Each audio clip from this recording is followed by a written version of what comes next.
Well, all right, ladies and gentlemen, welcome back to another night of Serving It Up with Joe Nathan on the Las Cruces channel. I am, as I've always said, I am blessed and I'm highly favored because the Father has brought someone that I didn't even know was my family. So I have my family on here tonight. Amen. And his name is none other than Mr. Hosea David Haywood.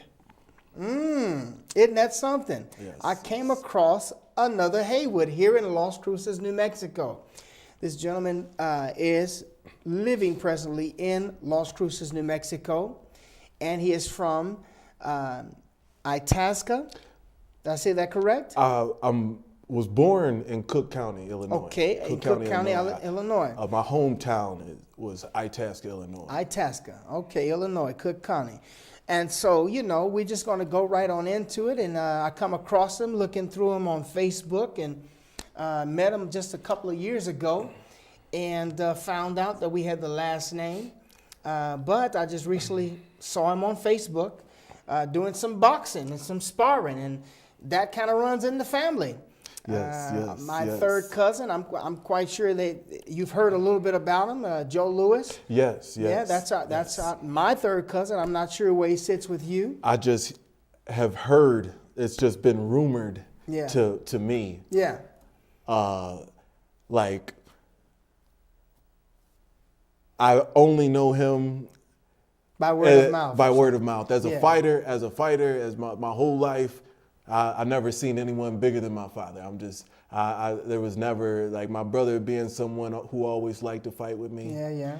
That's brothers, though. Yeah, but like fighting being like a big thing in the family and everything, right. Taking pride in it and everything. Yeah. It was like the beatings I went through, just from my mom, like I'm just saying, like, getting out of line and getting spanked or something like that, just protecting myself as much as I could, trying to stop the belt or something like that, No man ever intimidated me, like, all right, is the fear of my mom invoked into me. Okay, copy that. So I want to know, my brother, my cousin, man, who are you, man?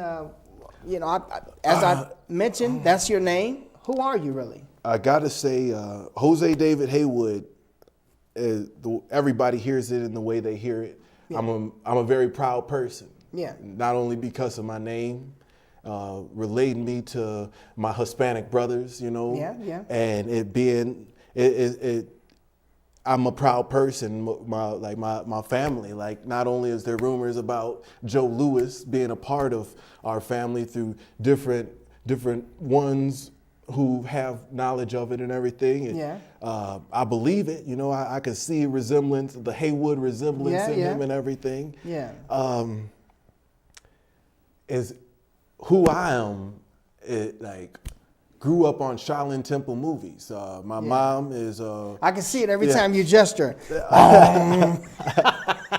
I love artistic things, and Shaolin is very, very into its own, very strict to its code and whatnot. All right. So what is your focus, man? What is your mission? My mission, not only standing for righteousness, helping out those who had a rough time, just focusing on something other than what my most interest was fighting. So going to school, learning about 2 and 2 apples. Really teased me from really wanting to do a tornado kick. Excuse me, like I rather learn how to do a tornado kick than be sitting cooped up in a class learning something that's just like a joke to me, Okay. And so somebody who made like the decisions of not taking school as serious, that I could have, but it hurt my future, not pushing myself. Well, I see you going somewhere in your future. I mean, looking at you on the Facebook, you're doing your boxing. You're pretty active in that area. So how are you coming on that?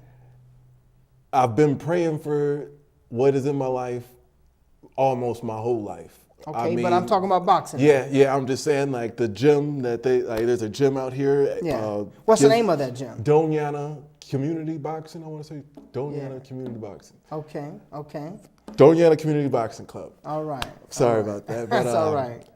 So that's where you're hanging out doing your how many guys I get to practice my craft. I get to be amongst professional boxers and everything. I get to see people, good boxers. Right. Boxers who, Austin Trout, I haven't gotten to spar with him or anything. I'm Are not you ready to looking. Are you ready to spar? Come on, I know Austin. He ain't in my weight class. I'm going to just leave it at that. He in your weight class, but you ain't ready for that class, we right? We family. Y'all and family? I'm all about respect. I stand for righteousness. I'm just saying. You brought it, man. Come on now. That's a big name. I love him. In Las Cruces. I love him. The first time I met Austin Trout, he not only gave me some boxing equipment and everything. Yeah. Oh, that's nice. He gave me cash. Right. I didn't even ask, with that, not even asking. He shook my hand, hit me with $20. I mean, that. And that was the biggest $20 you ever. Because it was from Austin, huh? Oh, yeah, Austin, amen. What are you doing to this brother, man? Nah, been a blessing. Okay, so check this out. In your boxing matches, how many matches have you experienced so far? In the amateurs, competitively, I've only had one fight. Okay. Since I was 16, I've been trying to pursue this career and everything. Yeah. I'm 30 years old. Okay. And not finishing school really affected. All right, we went over that. Copy that. But it's I fought a lot of professional fighters. I fought off the books. Back in Chicago, I was kicked out of the ring by Kenny Sims. Kenny Sims, a professional. He was a professional boxer. Now he just trains his son and everything. I haven't seen him in a long time or anything, but he was somebody who taught me that left hook is very important. Right. Knowing it, being unique as a boxer. So are you a southpaw or what? I'm orthodox. I'm left-hand orthodox. Okay. I like being as orthodox as I can when it comes to fighting. Unpredictable. You saying unpredictable? Unpredictable as possible. Okay. So, if you're in the ring, how can you, as a boxer, mentally control the match? That's a good question. Very good question. It's knowing my opponent, knowing what I'm up against. That's good. So you're saying you've done some homework? I grew up on watching fighting to a degree. Like Bruce Lee tried teaching what I've seen. He tried teaching what the Shaolin Temple, they teach to protect oneself. So there's no fear of sudden danger coming against you. Right. So in any situation, 76 different forms of fighting styles that they've learned from just watching nature, just like a praying mantis. You've incorporated this into boxing. To the best of my ability as a Christian. Okay. As a Christian, so you saying you're gonna pray for them before you knock them out? I do. It's up to them. It's up to them if they want to get knocked out. I mean, it's all about. You get in the ring and you're either in there to teach or you're in there to learn. Like Mike Tyson, when he went up against Evander the first time, if he knew he was in there to learn, he probably would have won that fight. Yeah. But Evander, he went in there, he knew he was going to teach, and that's exactly what he did. Oh, wow. Okay. So, how do you shadow box the correct way? Constant movement, knowing the basic movements that are coming at you, with that in mind, with in mind what's to come. Fighting that invisible aspect, invisible partner. Yeah. Okay. I visualize myself. My greatest opponent is myself. Yeah. And I fool myself sometimes. Okay, so what is your strongest punch in boxing? My strongest punch, anything I'm throwing at you. So you got it like that? Yes. Oh, man, I might have to get in the ring with you, man. I might, this 46-year-old might have to. I'm messing with you. I stand for righteousness. If I was able to fight someone as immature as Mike Tyson used to be, of course, he would feel my hardest punch, but someone. So you're actually saying, now hold on now, you actually saying that you could actually fight Mike Tyson? Oh, I'm not calling them out or anything, but if I had the opportunity, I would get in the ring and I would hope he was as crazy acting as he was fighting anybody. When he was talking to Lennox Lewis, exactly how he was talking to Lennox Lewis, I would eat up every word he said. I would be as quiet as a fly on the wall. Okay. Okay. So all right. So it'll be a great fight. All right. So let's go to the next area. Okay. What makes you? I hear a lot, but what makes you the best fighter? The greatest. The biggest believer. Because we got something out there that's the greatest. The biggest believer in Christ. The biggest. That's good. One thing that really sent me out on Christology is hearing from another country a man speaking on Christians. He said if Christology was what they say it is, America wouldn't be in the condition that it's in. Okay. And just my mom instilled into me Christology as hard as she could. I mean, she said, pray without ceasing, as Christ said. Yeah. All I'm saying is the simple fact, like, all she did my whole life growing up was made sure I knew who Christ was. Okay. And I can't say any man knows who Christ is better than what I've been taught who Christ is and what I've experienced who Christ is. The Bible says we are greater than conquerors. Yeah. You know, we're more than conquerors. More than conquerors. More than conquerors. We're with him we are strong. With him I know I'm stronger than the average man. So you have laid a psychological and mental foundation, around your boxing concerning ministry. Oh, indeed. I'm not gonna sit up here and just make it up that I've never seen a movie. I've seen a movie about a man who he was a preacher of a church and he was a boxer and he would preach how God was with him in the ring and everything. And it was just that I seen that movie was like, man, right. I want to do that. Okay, so if you had the opportunity to lead in a boxing institution, if you were the actual trainer, believe that. What would you train how would you teach your discipline, your student? Long suffering, discipline, long suffering, to cherish, to be disciplined. Yeah. To be disciplined in what is right, righteousness. Yeah. True righteousness. Every man has his own imagination of what true righteousness is. That's true. But the whole idea of righteousness, not everybody teaches what the good book teaches. Right. And one thing that I would have to instill is to be disciplined under, Christ says, call no man your master. Right. And as an American, once again, going back to as an American, not to force one's ways on another or anything that's one big thing of mine. I don't like forcing my beliefs on whatever anybody else believes. But if I call anybody master, it's Jesus who's on the throne next to the Grand Master. Mm-hmm. And I'm just saying. So how do you implement that into the boxing ring, though? There is nothing greater than him. There's nothing. If he was a ninja, he would be the greatest ninja. Right. If he was the president, he would be the greatest president. He is the greatest king. Right. And the world doesn't really know that. Okay. The world knows that to a Hollywood degree. Okay. They know it to a degree. They think Christ is someone who doesn't know how to whittle wood. It ain't easy. And he was a carpenter. I'm just saying, to make a table seems easy. Right. Okay.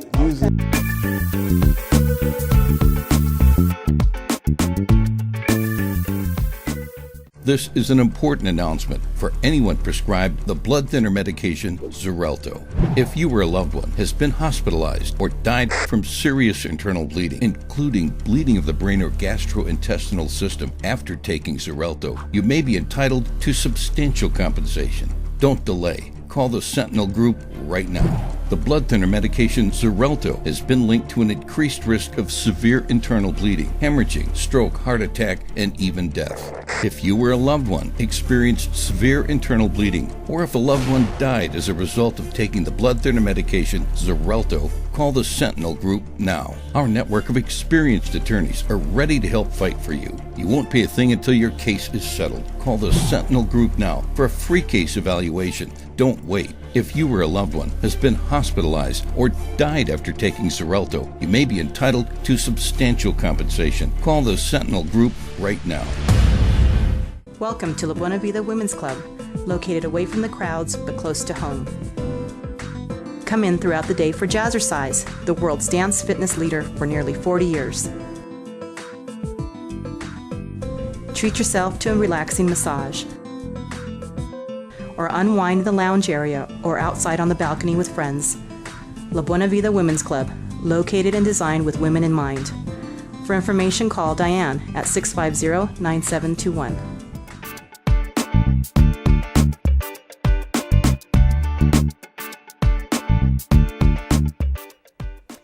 All right, ladies and gentlemen, welcome back.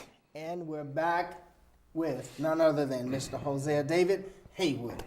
And he is a local boxer, once again, in the Las Cruces area, and we're just going to get right back into it. Now, Mr. Hosea, now tell me this.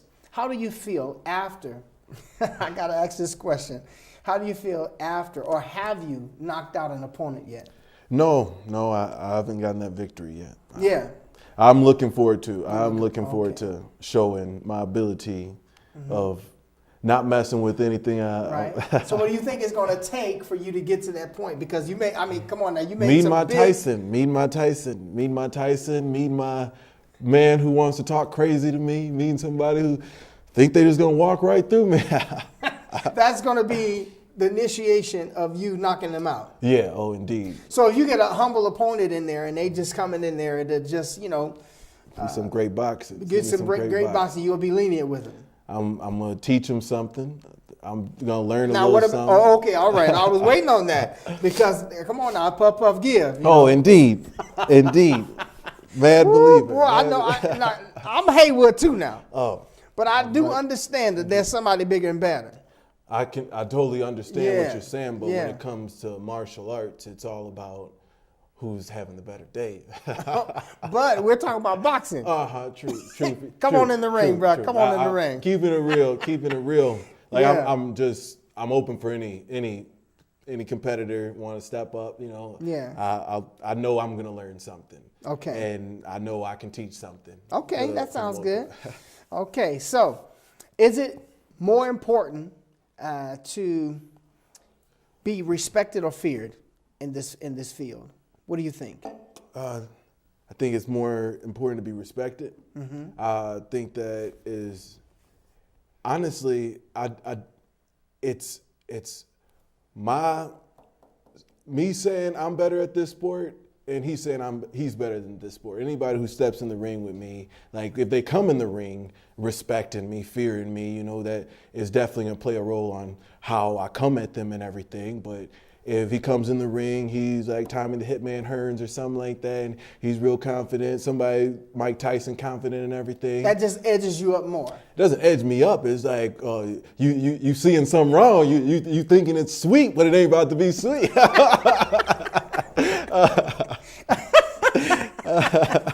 Oh boy, you gonna have some learning experiences. I can see. I believe that, and I'm asking for them. But that's good. That's good. I mean, we're in the ring to fight. We're not in there to philosophize. We're not in there to, have a rosary. We're in there to actually give our audience what they paid their money for, or how they're coming to assist us in growing and developing to be the boxer that we're trying to be. Correct? Truth. Okay. So now, upon that respect, how do you, as a boxer, kind of engage with the other boxer, maybe, I mean, do you get? I like to look him in his eyes. Okay. I like. And what does that do? What does that mean when you look him in his eyes? It gives me a little feel of who he is, what he's gonna try in the fight. How is that? I look for what he's gonna show me. I'm looking for what he's gonna show me. Hold on now. Why you? I'm a Haywood too now. I see you shrugging your shoulders like this gonna be easy.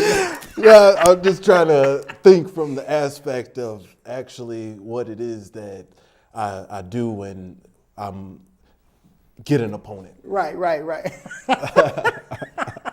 Oh man, boy, this is good. This is good.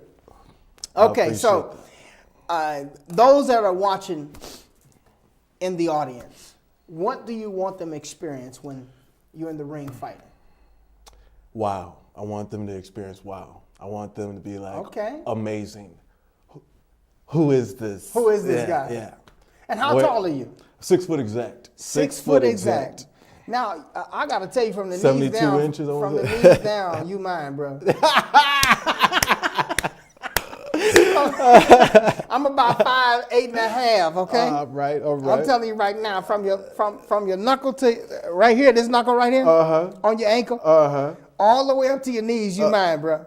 All the way up to yeah, I'm seeing that. Hey, bring it. Yeah. Okay. I'm messing with you, man. I'm just having for some my fun. elders too. Like if I see a fighter who's older than me, I put that into perspective. Like if I talk to anyone, I put into perspective that they're older than me. I give them that respect to see if I get something new. That's good. I'm feeling kind of like, respected right now. No. Okay, so what's the hardest period, man, that you've experienced as a boxer? Get into my first amateur fight. Wow. And you've only had one though, right? Yes. So getting to that point, how many fights have you had to that point? I've been to so many different gyms. I've been to a gym in Elgin, Illinois. I've been to a gym Were these scheduled Chicago. Fights or were they just? This was all just trying to get into the circuit and everything, trying to get, was always trying to get registered and everything. It always came down to registration problems and everything. Right. And what were some of those problems? Just like not finishing school, not coming from money, coming from greatness, but not money. Yeah. Copy that. I understand that. But you know what? That comes with trial and error, and we learn as we go. Okay. And I understand that you're 30 years old, but that doesn't mean that the ship has stopped. Indeed. Right? I feel 15 still. Okay. Copy that. Okay. So how are you with some of the boxers over at the establishment? I love everybody up there. Everybody up there, all the coaches, all the professional boxers that go up there. They give you their advice, and you can tell it's from the heart. That's the first thing you notice about it, and they know what they're talking about. They have not only shown their skills on different. That's essential too, because you got to be, as well as you want to give that punch, you got to be able to perceive how that punch is going to come to you, right? Indeed. Copy that. Indeed. Copy that. And I've been beat up at the gym. I've been beat up. Like I have not defeated the professional boxers in there or anything. Right. Like they, I wouldn't say they take it easy on me. Some of them do, Yeah. But I learn something every day. Like every day I go there. Every day I go there. I learned something from the youngest little student in there to like my coach truly giving me, like just watching me, analyzing me, giving me pointers of what I need to do just to tighten up just a little bit. Are you good on the speed bag? What's your timing I'm like? average. I'm average on the speed bag. Okay, that's good. Like so there's room for improvement. Oh, indeed. Nice.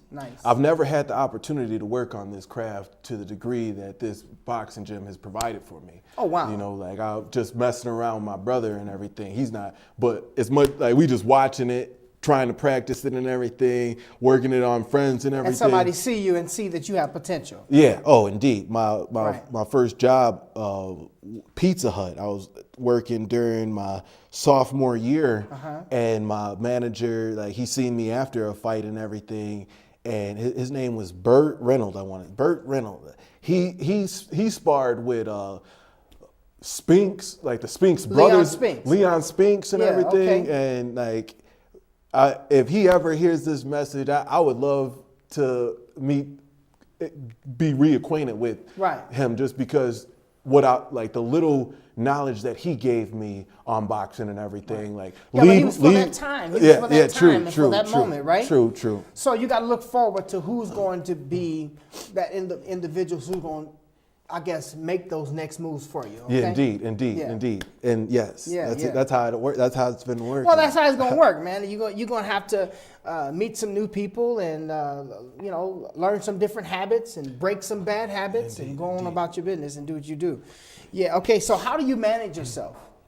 Or is there someone else that you have managed for you? I manage myself like I've had a rough life.